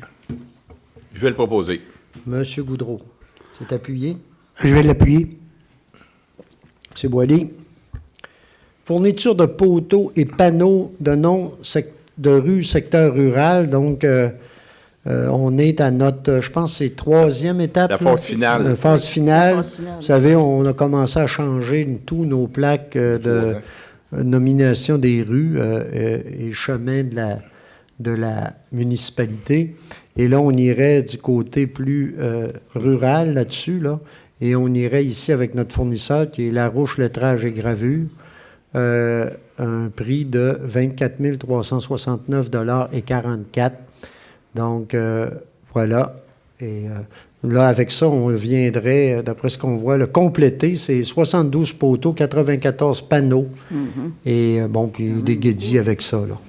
Donc, c'est un montant de 25 600 $ qui serait prêt à même le fonds de roulement, donc sur 5 ans. Est-ce qu'il y a une proposition? Je suis heureux d'en faire la proposition, M. le maire. Goudreau, oui. Elle est heureuse de la seconder. Madame Lamy, avec plus Et je vais d'enthousiasme. dire que moi, j'en suis ébahi. Eh ben, ça va bien. Ah non, mais en fait, moi, j'avais eu des commentaires comme quoi on était... Le dernier secteur, c'était les citoyens de troisième classe. C'est vrai, puis c'est pas vrai, mais en fait, c'est troisième rang. Mais en bout de ligne, ça a respecté la capacité de payer, parce qu'on l'a quand même... C'est quand même une grosse dépense. On l'avait mis en phase 3, mais je suis content parce que c'est dans mon secteur visé, en plus, puis dans le secteur de Mme Lamy. Mais je suis vraiment heureux qu'on ne pourra pas nous dire que c'est pas fait. C'est un engagement qui avait été pris. Puis, je suis content de le souligner. C'est beau. Merci bien. Oui, monsieur Fizette. Oui, ce matin, quand on a discuté, on a fait allusion à la question de la racine des mots, des noms de rues. Puis il y a eu comme une discussion à l'effet que le service de communication de la ville verrait à étudier comment ça serait chose possible d'ouvrir un site avec toute la racine des noms de rues. C'est parce qu'il y a des citoyens qui demandaient. On va finalement. étudier ça, M. Fizette, pour appliquer quelque chose sur notre site Web, là où les gens pourront aller consulter l'origine des noms de rues. Alors, effectivement, on va regarder ça et ça devrait se faire dans les prochains mois. Oui, non, il n'y a pas d'urgence non plus. Là. Non. Ouais. C'est seulement pour confirmer qu'effectivement, on en prend bonne note. Voilà, ça va là-dessus. Maintenant, au point E10, projet d'installation de sacs, sable, ciment, inondation 2017. C'est un projet qui a déjà été réalisé au niveau Rivière-du-Bras du Nord-Ouest, là, dans le secteur, je crois, surtout dans le secteur près de la rue Boulevard Mailloux, là, le secteur de l'école, derrière l'école, dans ce coin-là. Là. Et là, c'est la retenue, puis on vient compléter les travaux. Oui, hein. oui. On paie, c'est seulement là, une transaction. Là, parce que même les le travaux sont règlement faits. d'emprunt là-dessus, 10 408,8, c'est ça? Oui. Donc, une proposition. M. Duchesne, appuyé de M. Boily. Budget supplémentaire, ajout de pavé imbriqué, intersection René-Richard-Forget. Là, M. Bouchard va peut-être avoir besoin de votre aide là-dessus. Bon, en fait, vous l'avez savez, suivi plus près que moi. Avec les travaux qu'on est à réaliser au niveau du feu de circulation, il y a des traverses piétonnes qu'on va réaliser avec de l'interbloc. Oui. Alors, c'est ce qu'on demande parce que ce n'était pas prévu à l'intérieur du projet. Mais voilà, comme on est sur le site, oui. On pense qu'il y a une opportunité, une fenêtre qui s'ouvre pour le réaliser. Alors, c'est des travaux d'autour de 50 000 $. Là, ça comprend aussi un petit bout de trottoir, des choses comme ça. Mais pour que le secteur soit quand même mis à niveau, ouais, puis uniforme. En fait, qu'il y ait des liens aussi avec ce qu'on a fait dans tout le secteur du développement René Richard. Voilà, donc là, on dit un montant ici de 60 600, là, incluant toutes ces petites... compléter vraiment les travaux, à même le règlement parapluie. Deux règlements parapluie, je crois. Ah. Monsieur le maire, une petite question. Oui. Par rapport à ça, M. Bouchard, est-ce que les lumières vont être changées également? Par le fait même? Okay. Oui, tout à fait. L'alignement, alors, on va avoir vraiment un feu de circulation. Parfait. Oui. À la jonction sortie... Près de la bibliothèque. 132. Près de la bibliothèque. Non, on parle ici sur Forgette et sortie René Richard. Oui, c'est ça. À cette croisée ici, où la bibliothèque, là.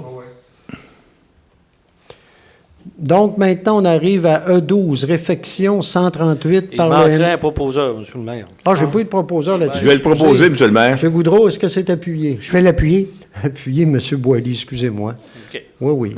Des fois, il faut être amené à l'ordre. Donc, maintenant, E12, réfection 138 par le MTQ. Donc, vous vous souvenez, puis là, M. Bouchard, je vais vous laisser la parole parce que je sais que vous avez eu les dernières discussions là-dessus, mais simplement, pour introduire le point, c'est que le ministère des Transports nous a, au printemps, là, cette année, nous a interpellés parce qu'ils veulent refaire la couche, l'asphalte et les chauds d'égouts là, dans ce coin-là, je pense. Là, en fait, surtout l'asphalte. Oui. Entre la rivière du Bras et le ruisseau Michel, en gros, dont l'espace commercial de la route 138. Et nous, on les interpellait en disant, nous autres aussi, on aurait des travaux parce que notre conduite d'amener a des problèmes. On voudrait faire des travaux d'aqueduc et d'égouts. Donc, mais là, ça évolue. Et voici le résultat de l'évolution, en tout cas, une possibilité de résultat. M. Bouchard. Oui, alors il y a une entente parce qu'en fait, on se combinerait aux travaux que le MTQ va faire. On parle d'un projet qui pourrait osciller autour de 4,8 millions, dont 1,3 million serait à la charge de la ville pour ce qui concerne le remplacement des conduites. Mais bien évidemment, aussi, on va avoir plein de questions en ce qui concerne l'aménagement là, dans les entreprises, soit là, au niveau du trottoir puis cyclable, au niveau de l'intégration de la végétation. Peut-être qu'il y aura d'autres corrections à faire aux intersections aussi, peut-être pour les rendre encore plus sécuritaires. Alors bref, ça c'est une partie du projet qu'on annonce aujourd'hui, là, avec une belle entente au niveau du MT. Donc c'est une belle entente avec le ministère, effectivement, et qui pourrait nous mener effectivement, oui, à certains résultats, mais aussi à de l'aménagement. Oui. Du boulevard. Il faut dire que c'est un projet qui s'est annoncé puis qui va se réaliser sur une fast track. Là, il y a de la rapidité. Alors, c'est 2020. Là. 2020. Ouais. Donc, on va rapidement nous mettre un comité multidisciplinaire avec le ministère là-dessus pour avancer, pour faire travailler chaud. OK? Ça pourrait même inclure peut-être des représentants des commerçants aussi sur Mont-Saint-Laval, là. Donc, c'est intéressant. C'est un beau projet là, qu'on peut commencer à envisager. Donc, est-ce qu'il y a une proposition? Monsieur le maire, Oui, excusez, avant Madame de simplement une question de clarification. Oui. Est-ce que, parce que ça a éveillé mon attention, votre dernière phrase, est-ce que non, mais c'est parce que ça fait assez longtemps qu'on parle de ce projet-là. Est-ce qu'on peut penser ou comprendre ou croire ou espérer, je ne sais pas lequel des verbes, Aïe, aïe. non, que ce serait une façon de réaliser la fameuse traversée d'agglomération? Ou est-ce que c'est... peut-être. Faut faire attention à nos mots. Faisons attention à nos mots. Pour ça, je fais attention. Parce que oui, parlons pas de traverse d'agglomération, je pense. Surtout pas au MTQ. Non, parce que, mais par contre, effectivement, c'est pas pour rien que je la mets, on en a parlé un peu, ça nous ouvre là à des bonnes discussions avec le ministère, puis à date, ça va bien, et peut-être ça nous ouvre, mais c'est sûr que à certaines possibilités. Là, M. Bouchard en a fait parler tantôt, certaines intersections, améliorer la sécurité, peut-être continuer le cyclable qu'on a fait. Vous savez, on parle souvent de se rendre jusqu'au pont là, de la rivière du Bras sur Mont-Saint-Laval. Ben là, je pense qu'on a une occasion là, de réaliser certaines choses. Un projet d'asphalte, oui, parce que c'est important, ça, c'est clair. mais on veut surtout un projet d'aménagement. Oui, aussi. Hein? Alors en même temps. Que tout ça se combine. Et on pense que ça ouvre des possibilités. Ouais. Donc, oui, M. Fizette. Moi, je voudrais féliciter, en fin de compte, applaudir les résultats de cette concertation entre la Ville et le ministère parce que, évidemment, le ministère n'était pas obligé à ça, et de un. Et de deux, la Ville se devait de refaire ses infrastructures. Alors, il aurait été dommage de revenir après le ministère des Transports pour tout de faire ce qu'ils ont fait pour pouvoir faire des infrastructures. Fait que je pense que la concertation entre les deux organismes était essentielle ici, là. Ça va? Merci. Donc, une proposition là-dessus là, pour aller vers... donner un mandat pour continuer de négocier, puis d'arriver à une entente là-dessus. Donc, est-ce qu'il y a une proposition? Je le propose. Je vais l'appuyer, M. Fortin. Avez-vous mentionné qu'on était dans un secteur PPU où j'ai les... Non, je ne l'ai pas dit. OK. Donc, on est dans un secteur PPU, donc il y aura de la consultation abondante à ce niveau-là et des consultations aussi. Il va y avoir de la consultation, mais là, il faut comprendre aussi, on va en faire, on va travailler là-dessus, puis c'est notre objectif. Mais je rappelle qu'on parle de 2020, on parle de fast-track, et ça, là, on a retardé le ministère, nous, là, mais à un moment donné, il va y avoir des limites à nos possibilités. Il faut se rappeler ça. Là. OK? Monsieur le maire, une autre question par rapport à Boily, oui. Par rapport au pont, il va y avoir une espèce de porte-à-faux, trottoir porte-à-faux? Ça va faire partie des discussions. OK, oui, c'est bon. C'est ça. C'est un peu tôt, là, mais effectivement, ça fait partie des... Ça va faire partie des on va l'étudier à ce niveau-là. Commençons par les points qu'on a. Là, on va travailler l'asphalte, on va travailler également, nos conduites. On a certains aspects comme des trottoirs, comme de la sécurité qui peuvent être améliorés, puis après, suite à ça, suite à nos discussions avec le ministère, il y a peut-être d'autres choses qui peuvent arriver. Voilà. Okay. Une marche à la fois. Là. On va faire une marche à la fois. On a déjà un bon bout de fait d'escalier. Il y a encore quelques marches. On va essayer. OK? On va prendre l'ascenseur. Sur le palier tantôt. Voilà. Bon, OK. Maintenant, fonds de soutien au développement local et régional, fonds éolien. Donc, vous savez, maintenant, la MRC nous demande, dans le cadre, vous savez qu'on a un retour, nous, sur les redevances en lien avec le fonds éolien. Et donc, là, on irait ici à préciser les différents aspects sur lesquels on placerait le 50 quelques mille dollars qu'on a là-dessus. Donc, il y aurait le projet, évidemment, le projet de la piscine du centre éducatif, vous savez, dans lequel on participe à raison d'un montant de 38 000 dollars par année qui serait là-dessus. Et il y aurait également le projet de rampe séparatrice des équipements, le contenu. En fait, maintenant, vous savez, la Fédération de hockey nous demande, pour les plus jeunes, de pouvoir jouer sur une patinoire dans le sens... une demi-glace. En demi-glace, de diviser la patinoire et de travailler dans l'autre sens. Donc, on irait là, pour l'achat de rampes qui permettrait cette activité-là. Donc, dans lequel il y aurait le fonds éolien.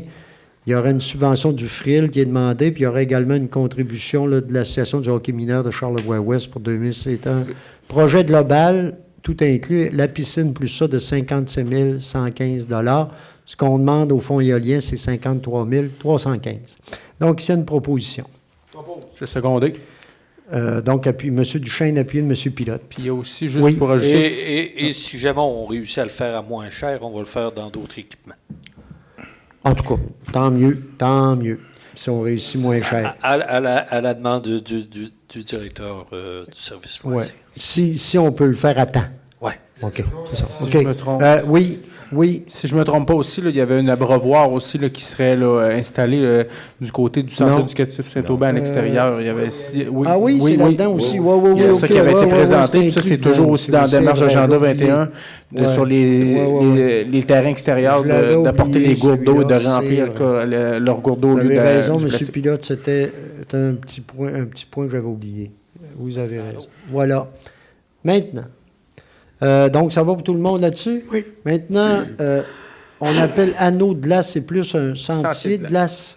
Donc, vous savez, il y avait déjà qui était porté, entre autres, par M. Pilote, M. Duchesne également, là, qui faisait valoir l'importance à l'époque d'un anneau de glace pour les citoyens de Baie-Saint-Paul.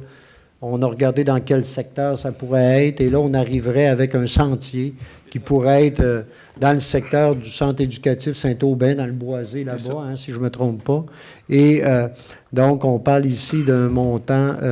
Et là-dedans, on irait dans une demande de subvention, une partie de ça au niveau du Fonds de développement des territoires. Vous savez que chaque municipalité a droit à 10 000 $ en loisirs, en équipement de loisirs, dans le Fonds de développement des territoires auprès de la MRC. Donc, on demanderait, nous, notre 10 000 $ pour ça.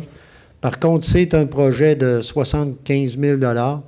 Il y aurait 60 000 $ qui seraient dans le fonds de roulement, 10 000 $ qui viendraient du FDT et un 4 000 $ qui est en demande là, au niveau, entre autres, qui pourrait être le FRIL. Entre autres, il y a une demande qui est faite. Donc, voilà. Puis c'est un projet qui pourrait être réalisé pour l'hiver prochain. C'est ça. Voilà. C'est beau? Est-ce que j'ai une proposition? Je vais le proposer. Pour qu'on demande notre argent au niveau du Fonds de développement des territoires. Et je vais l'appuyer. Appuyé. Bon, M. Pilote, appuyé de M. Duchesne. Ça va? Si je peux ajouter? Oui, vous pouvez ajouter. Oui, le projet, dans le fond, de sentier de glace, là, c'est un projet que, au niveau des loisirs, là, qu'on avait déjà depuis quelques années. Je crois que c'est un projet qui va être porteur pour des gens de tous âges, qui va pouvoir aussi là, devenir diversifier l'offre en matière sportive ici à Baie-Saint-Paul. D'avoir aussi là, un sentier de glace illuminé dans un secteur boisé, c'est quand même une bonification de l'offre parce qu'il n'y en a pas là, dans Charlevoix, vraiment dans un secteur boisé comme ça. Fait que des plus jeunes aller jusqu'aux personnes plus âgées vont pouvoir venir utiliser ce sentier-là, de pratiquer l'activité physique aussi. On sait que pratiquer l'activité physique, c'est un cheval de bataille aussi des gouvernements publics. Donc, je vous invite cet hiver à venir essayer cette infrastructure dont nous avons très hâte d'inaugurer. Bien sûr, pour ne pas attraper froid, M. Fizette. OK. Maintenant, merci, M. Pilote. Donc, maintenant, patin libre. Donc, vous savez, l'activité patin libre reviendrait cette année. Vous savez, l'an passé, hein, c'est comme une résidence, en fait, sportive en patin acrobatique ou presque, là. Et donc, il y aurait lieu à l'Aréna, il y aurait des collaborations également avec Maison Mère.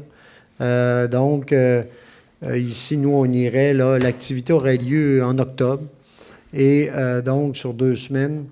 Et donc, évidemment, là, la participation de la Ville serait la fourniture de la glace de l'Aréna, qui est évaluée autour de 7 000 $. Puis également, il y aura du support technique de notre service de loisirs, évidemment, par rapport, entre autres, là, par rapport à ça. Donc, c'est une belle activité. L'an passé, je pense qu'on a pu assister certains à une des... Puis c'était vraiment bien. Donc, est-ce qu'il y a une proposition là-dessus? Je vais le proposer. M. Goudreau, appuyé de M. Fizette. Maintenant, la Kermesse, vous savez, la Kermesse, c'est une organisation sans but lucratif qui a comme objectif d'amasser des fonds pour différentes activités, mais en particulier pour les jeunes. Donc, on irait là, pour un montant de 150 $ pour une de leurs activités. Donc, est-ce qu'il y a une proposition? Je vais le proposer. M. Goudreau? Je vais l'appuyer. Appuyé M. Pilote. Maintenant, l'éveil charlevoisien. Donc, une autorisation. C'est un organisme communautaire, on le sait, l'éveil en santé mentale. Donc, ils veulent vendre des biscuits sourires au coin de la rue Saint-Jean-Baptiste en face de la Caisse populaire. Donc, le 16 septembre et le 19 septembre entre midi et 13h30. Donc, est-ce qu'il y a une proposition? Je vais le proposer. Monsieur Boily? Je vais est l'appuyer. appuyé de M. Pilote. 16 et 19 septembre entre midi et 13h30. Maintenant, correspondance du mois d'août. Les membres du conseil en ont eu copie, ont pu en prendre connaissance. Est-ce qu'il y a d'autres questions, commentaires là-dessus? Ça va? Les chèques maintenant, monsieur, les chèques donc de 25 000 et plus. Monsieur Bouchard. Alors, dans le fonds d'administration, on a totalisé des dépenses de 613 418 et 60 sous, avec un seul chèque de 25 000 et plus, là, au montant de 406 479 et 27 sous. Ça, c'est à la MRC de Charlevoix pour les diverses cotes-parts dans lesquelles on contribue. On a au fonds d'investissement maintenant un premier chèque au garage Jean-Roch Thibault pour l'achat d'un véhicule au service d'urbanisme au montant de 43 983 et 69 sous. La surcote pour les travaux qu'on a réalisés à nos stations de pompage. Donc, là-dedans, il y a deux décomptes principalement. Alors, un déboursé de 250 350 et 42 sous. On a à Construction Éclair pour le déplacement. En fait, on avait des boileurs à déplacer. On a, en fait, pour et en lien au projet de l'Aréna, là, un déboursé de 783 702 et 61 sous. Un autre paiement aux entreprises Jacques Dufour pour différentes interventions reliées aux inondations. Fait qu'il a fallu faire des travaux temporaires de réparation. Alors, on a des paiements pour un paiement de 36 670 et 94 sous. Et FBC Incorporé pour la réfection de glissière de sécurité, un paiement de 102 146 et 43 sous. Alors, il y en a un autre. À nouveau, à Turcotte, pour le poste de pompage, un déboursé de 81 641 et 71 sous. Alors, ces déboursés de 25 000 et plus additionnés aux autres de 25 000 et moins totalise 1 399 629 et 6 sous. Voilà, ça complète la lecture des comptes, M. le maire. Merci, M. Bouchard. Est-ce qu'il y a des questions là-dessus? Sinon, une proposition pour l'adoption des comptes? Je vais le proposer. M. Boudreau. Appuyé de M. Fizette. Maintenant, période d'intervention des membres du conseil. Y a-t-il? M. Boily, allez-y. Merci, M. le maire. Juste une question, M. le maire. Ben, une question. J'aimerais peut-être mettre en motion de félicitations à Annie Gagnon. Annie Bouchard, excusez. Le mot est bon, mais c'est la personne. OK. Annie Bouchard et également sa coéquipière Evelyne Gagnon. Voilà pourquoi je me suis trompé sur le Gagnon. Pour les Jeux panaméricains en paracyclisme. C'est quelqu'un, en fait, qu'on connaît, qui est directrice générale de notre centre communautaire.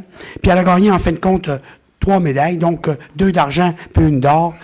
Deuxième sur le 88 km. Également sur piste, aussi sur le 1000 et 3000 mètres.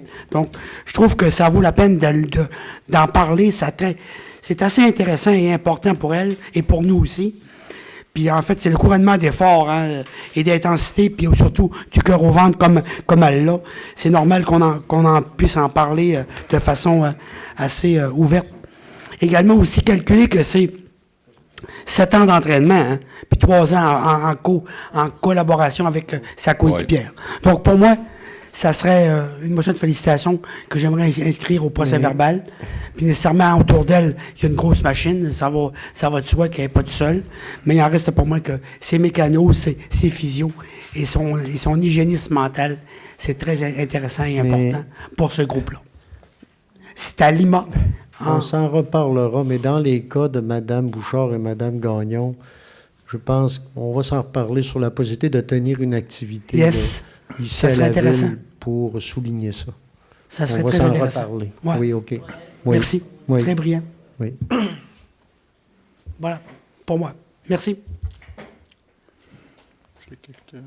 Oui, M.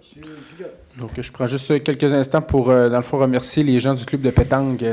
Le 31 août dernier, j'ai eu la chance, là, avec M. Fortin, on est allé voir le tournoi de fin de saison à la pétanque. C'est vraiment, j'ai bien aimé cette activité-là. On a en même temps pris le temps de féliciter les gens qui ont récolté des médailles là, des points durant l'été.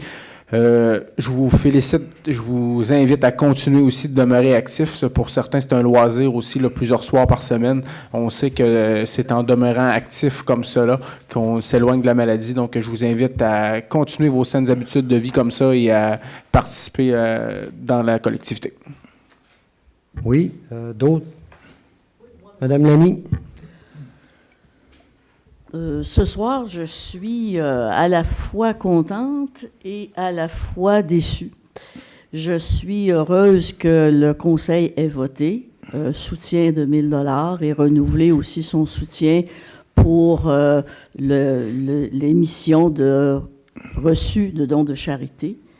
Et je suis vraiment très déçue qu'on ait accordé que 1 000 $.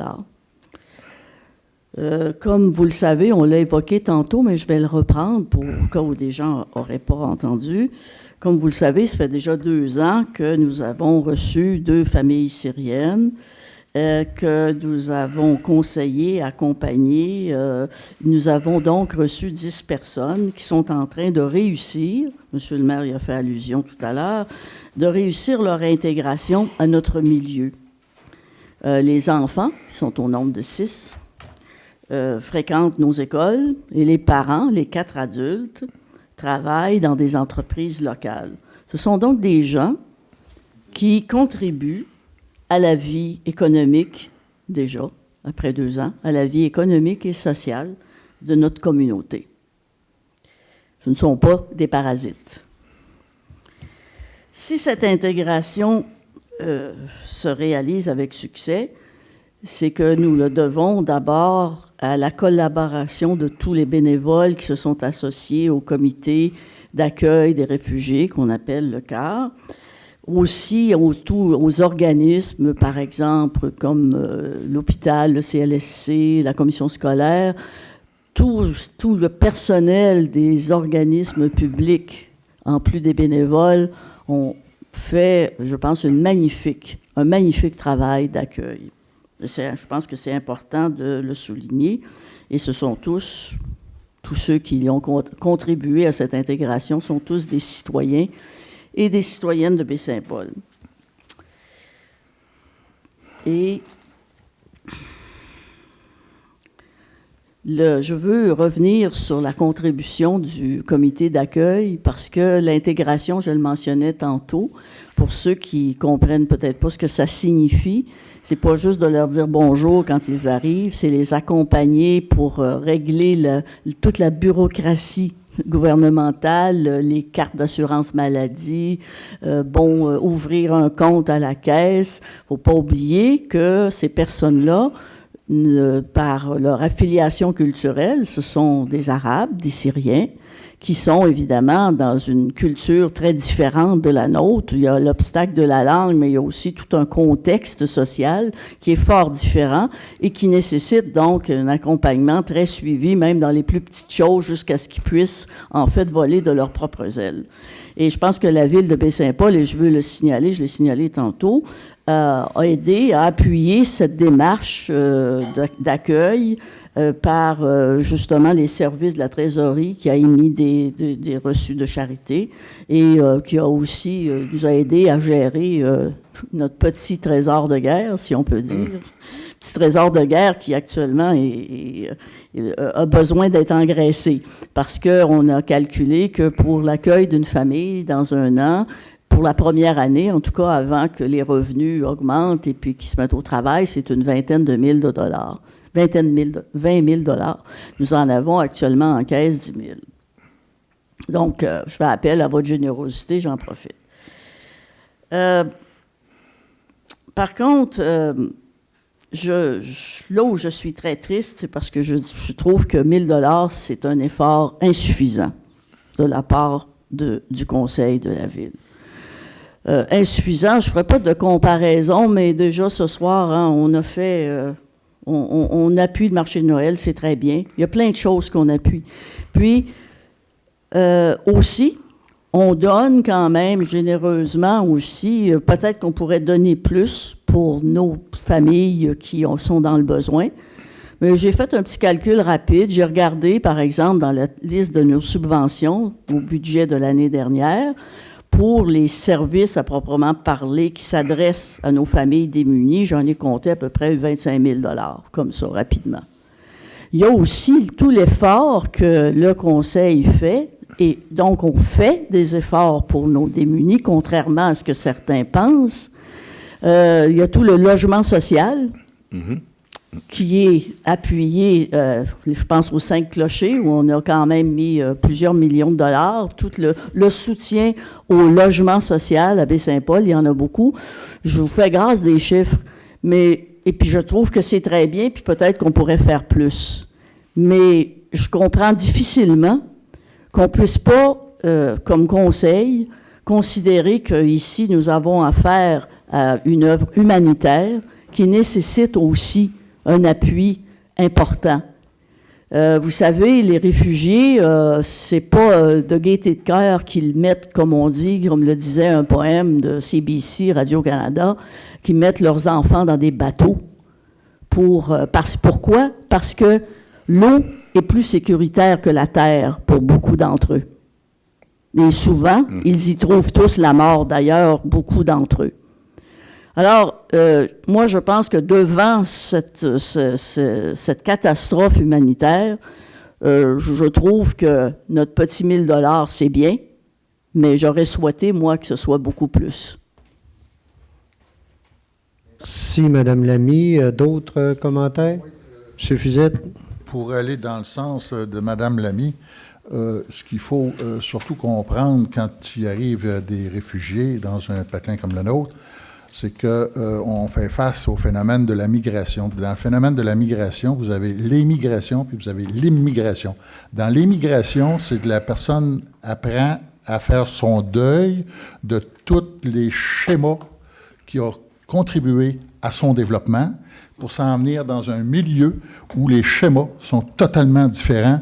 Alors donc, ils doivent s'y adapter. Puis, c'est plus facile pour les gens qui ont décidé de partir de la gauche vers la droite que pour les enfants qui suivent ceux qui ont pris cette décision-là, et j'entends ici les enfants. Les jeunes enfants, c'est plus facile parce que c'est des éponges, les enfants, OK? Mais l'adolescence ou le jeune adulte, lui, il peut avoir de la difficulté. Et de la difficulté au point où il pourrait avoir besoin d'aller en consultation. Et toutes les consultations dans le domaine de la santé ne sont pas tous gratuites. Alors donc, je voudrais qu'on garde ça à l'esprit, que peut-être il faudrait éventuellement là, que le Conseil puisse se pencher là, pour enrichir sa contribution. Merci, M. Fizette. Donc, d'autres commentaires? Oui, j'aurais juste un dernier petit point, M. le maire, comme on a parlé tantôt. Je voudrais vraiment réitérer auprès de la population l'importance de vous manifester mardi soir prochain lors de la séance publique d'information concernant le dossier biomasse. Je pense que tous ceux que je vais rencontrer cette semaine, je vais le dire. C'est important. Je ne dis pas que je suis contre, mais c'est plus facile de venir s'objecter avant qu'après. Un coup que la machine est partie, oubliez ça, là. Et puis, je pense que tout va être déposé, toutes les questions vont être répondues. Puis pour moi, là, c'est impératif, je vais le répéter toute la semaine. Je me répète, c'est important, la semaine prochaine, moi, je serais heureux que la salle soit comble. Merci. Aussi, pour le bénéfice de tout le monde, M. le maire, oui. Cette séance d'information va être télévisée aussi. Oui, c'est vrai, ça va être télévisé. Merci. Effectivement. Et voilà. Donc, il y a peut-être deux petites affaires. Une, sur la question du montant qu'on a voté tantôt, moi, il y a quelque chose qui m'agace un peu, je suis obligé de le dire. C'est de mettre dos à dos les dossiers. De mettre dos à dos l'argent qu'on peut donner aux fois. Faisons attention à ça. Moi, personnellement, là, j'essaie de travailler. Je ne mets pas les choses dos à dos. Chaque dossier, je le prends pour ce qu'il est. avec ce que ça veut dire et j'essaie de le faire. On doit essayer de le faire. Et faisons attention là, de dire, j'ai donné là, pourquoi je ne donne pas? Il y a des considérations, là, des fois, sur chaque dossier dont il faut tenir compte aussi. Puis ça, là-dessus, là, moi, c'est quelque chose, j'ai jamais aimé ce type de cette approche-là. Je le dis, écoutez, c'est personnel. L'autre chose, 2 autres petites affaires que je veux dire avant de passer la parole au public. Je veux juste rappeler aussi, le 17, on a quelque chose, puis le 18, on a quelque chose. Le 18 septembre, ça va être le 18 septembre, donc à 19h30, à la salle de l'hôtel Le Germain. Il va y avoir quelque chose sur les ciels étoilés à Baie-Saint-Paul. Donc, vous savez que Baie-Saint-Paul a une politique. Et il y aura donc le soir, il y a une conférence également d'un monsieur du Mont-Mégantic, le monsieur Rémi Boucher, qui est affecté à l'Astrolabe du Parc national du Mont-Mégantic. Et donc, c'est en lien avec la politique de protection du ciel étoilé. L'idée est de sensibiliser la population là-dessus. Et donc, on invite la population. C'est gratuit, mais on peut s'inscrire, je pense. Je pense qu'on doit s'inscrire. On peut s'inscrire sur le site ou en venant ici. C'est préférable de s'inscrire. Il y a déjà du monde d'inscrits, mais je le rappelle, ça peut être... c'est intéressant. Ça peut être très intéressant. L'autre chose aussi, c'est... je voudrais juste dire, aujourd'hui, c'est paru, je pense, sur notre page Facebook. Moi, j'en ai pas, mais il y a quelqu'un qui me renseigne quand même sur ce qui se passe. Je finis par savoir quelque chose pareil. Je ne sais pas comment ça se fait, pas de page Facebook, mais je réussis. Donc, simplement vous dire que dans le cadre de la Semaine des municipalités, un bon coup du ministère des Affaires municipales sur son site, Baie-Saint-Paul sera là avec le projet. Et là, donc, pour le projet, je fais ma part. Vous vous souvenez, là, en lien avec l'agenda 21, puis à l'initiative de notre directeur général, M. Martin Bouchard, qui avait parlé de sa fameuse fable du colibri, là, en lien avec le développement durable. Vous savez qu'il y a eu toute une activité avec les enseignantes, certaines enseignantes de l'école Forgette, avec des jeunes, avec plein de monde. Puis ça même, il y a eu, écoutez, de la présentation à des parents. On parle autour de toute cette activité-là, autour de quasiment une couple de 1000 personnes qui ont été rejointes. Et cette activité-là va faire partie là, je voulais simplement le souligner. C'est important de le souligner. On parle des bons coups, des succès. C'est un bon coup. C'est une belle activité, vraiment intéressante, et qui est soulignée dans le cadre du ministère. D'ailleurs, en arrière, on voit là, si notre ami de la caméra veut le montrer, ça tourne-tu, ces caméras-là? Oui, ça doit, ça. Et donc, en arrière, on a, vous voyez, le colibri. Hein? Le colibri avec différentes pièces de casse-tête, pas de puzzle, là, de casse-tête, de pièces qui sont installées là par les jeunes. Et vous avez aussi chacun là, qui a signé hein, ces choses-là, donc les jeunes qui ont participé à ça. Donc, c'était une pièce collective qu'on garde ici qui est vraiment intéressante. Voilà, je complète là-dessus. Oui, M. Fizette. Oui, je veux revenir sur la question du ciel étoilé. Parce que j'entends souvent des gens qui disent « Ah, le ciel étoilé, les étoiles dans le ciel, ça peut me foutre, moi, de voir les étoiles sont là, tu sais, bon. » Mais ce qu'il faut surtout comprendre par le contrôle de la lumière artificielle, c'est que la lumière artificielle a un impact direct sur la biodiversité. Et la biodiversité, c'est la source de notre vie aussi, hein, parce qu'elle ramasse les énergies solaires, puis c'est ça qui fabrique l'oxygène, elle ramasse le CO2, et ainsi de suite. Alors donc, c'est nécessaire à notre vie. Alors donc, c'est important, je crois, que l'on se sensibilise sur l'importance de contrôler nos éclairages artificiels. Alors, c'est à la base de tout ça, là, il y a plus que juste le fait qu'on voit ou ne voit pas les étoiles. OK. Merci, M. Fizette. Donc, maintenant, période d'intervention du public ou questions, commentaires. Ça va? Si je n'ai pas plus que ça, il me reste j'aurai une proposition pour la levée de l'Assemblée et en attendant, ben, vous souhaiter une bonne fin de soirée. Également à ceux qui sont encore là avec nous à la télé. Les saluts, nos amis journalistes également, on va se parler tantôt. C'est beau. Bye.